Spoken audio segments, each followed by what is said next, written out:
మధ్య సెలబ్రిటీలు తమ పిల్లలను మీడియాకు దూరంగా ఉంచుతున్నారు. తమ పిల్లలు స్వేచ్ఛగా బతకాలని కోరుకుంటున్నారు. కోహ్లీ తన పిల్లల విషయంలో చాలా జాగ్రత్తగా ఉంటారు.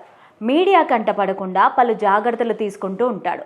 సోషల్ మీడియాలో పిల్లలకు సంబంధించిన ఏవైనా ఫోటోలు పెట్టినా కూడా ఎమోజీలతో నింపేస్తాడు. అంతేకాదు, ఇటీవలే కరీనా కపూర్ సైతం తమ పిల్లల ఫోటోలను తీయొద్దని మీడియాకు విజ్ఞప్తి చేశారు. ఇక తాజాగా భారత క్రికెట్ కెప్టెన్ రోహిత్ శర్మ ఫోటోగ్రాఫర్లు అభిమానులపైన ఆగ్రహం వ్యక్తం చేశారు. తన కూతురు సమైరా ఫోటోలను తీసే ప్రయత్నం చేయగా చిరాకు పడ్డారు. కాసేపటికి కూలై ఫోటోలకు ఫోజులిచ్చారు.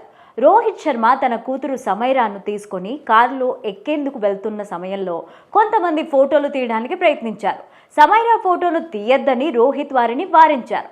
ఆ తర్వాత కూతురును కారులో కూర్చోబెట్టి ఫోటోగ్రాఫర్లకు అభిమానులకు నవ్వుతూ ఫోజులిచ్చారు. ఛాంపియన్స్ ట్రోఫీ 2025 గెలుపు అనంతరం రోహిత్ శర్మ తన కుటుంబంతో కలిసి మాల్దీవుల్లో పర్యటించారు.